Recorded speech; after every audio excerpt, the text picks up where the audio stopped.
dans cette histoire assez extraordinaire que l'apôtre Jean nous ramène dans son évangile concernant cette femme prise en flagrant délit d'adultère, Jésus va lui dire « Je ne te condamne pas non plus ».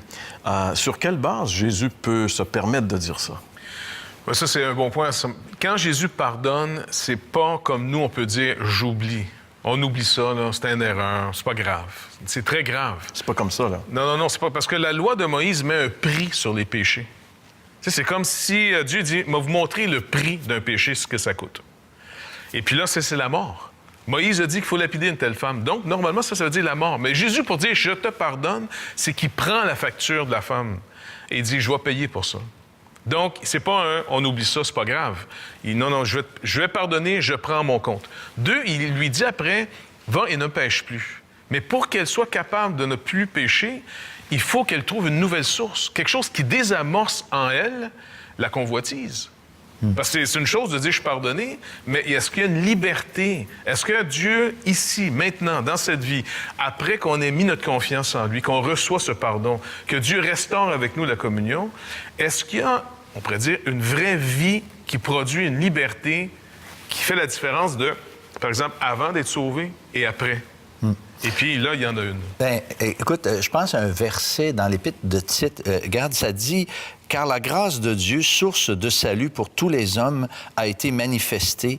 Elle nous enseigne à renoncer à l'impiété et aux convoitises mondaines et à vivre dans le siècle présent selon la sagesse, la justice et la piété. » Et quand tu réalises que tu as été pardonné, d'abord, c'est tout à fait naturel d'avoir un cœur bouleversé, un cœur touché. Tu sais, je veux dire, tu pensais que Dieu t'en voulait à mort et tu réalises non seulement qu'il t'en veut pas, mais qu'il a tout fait pour te pardonner. Fait qu'à partir de ce moment-là, c'est le contraire de la religion. Tu sais, la religion, c'est tu la pratiques pour obtenir la faveur de Dieu. Le christianisme, tu fais des choses parce que tu as obtenu la grâce de Dieu. Tu sais, ton cœur est touché, puis moi, j'aime à dire, puis même si ça a l'air quétaine, tu tombes en amour avec Dieu. Tu sais, tu apprécies Dieu, tu l'aimes, puis c'est pour ça que tu veux l'honorer. Pour cette femme-là, écoute, c'est parce qu'il faut essayer juste de comprendre ce qu'elle vient de vivre. Elle était à 2 doigts de la mort, puis pas une petite mort, une mort terrible, se faire lancer des roches jusqu'à ce que tu meurs. C'était horrible ce qu'il y avait devant elle. Et puis arrive ce personnage qui est Jésus, et puis lui, en fait, il l'a délivré. Alors, c'est évident que le reste de sa vie, cette femme-là va l'aimer. Et c'est ça qui va lui permettre d'avoir, comme tu disais tantôt, d'avoir cette liberté, de vivre dans la liberté. C'est parce qu'elle aime son sauveur, finalement, celui qui lui a évité cette mort atroce et qui lui a redonné une certaine notoriété jusqu'à un certain point. Elle était comme...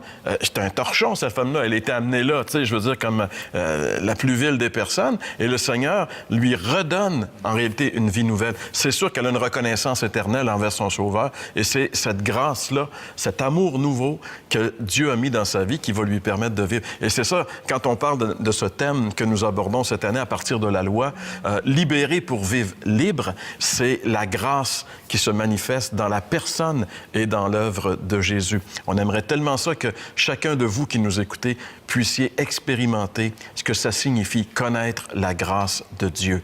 Car cette grâce, comme François vient de nous le lire, nous enseigne à vivre différemment. C'est le plus grand des pédagogues, le plus puissant, et c'est l'amour de Dieu pour chacun d'entre nous. Il ne faut pas s'en priver. Vous pouvez, tel que vous êtes, là où vous êtes, vous nous écoutez peut-être depuis quelques semaines, et puis peut-être que pour vous, le temps est venu maintenant de dire, moi, j'aimerais connaître ce que ces gens-là ont et ce dont ils nous parlent. Bien, c'est possible pour vous. Il n'y a pas de différence pour Dieu entre nous et vous. Il vous aime comme il nous aime. Tout ce que vous avez à faire, c'est de vous tourner vers lui et de l'inviter à venir dans votre vie et de l'aimer comme lui, il vous aime.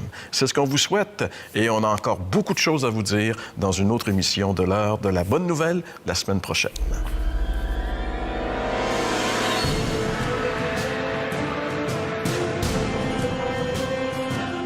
L'heure de la bonne nouvelle tient à remercier Pierre Baraquette, gestionnaire de l'édifice Lampron de Trois-Rivières, lieu patrimonial où ont été tournées les émissions de la série 2014.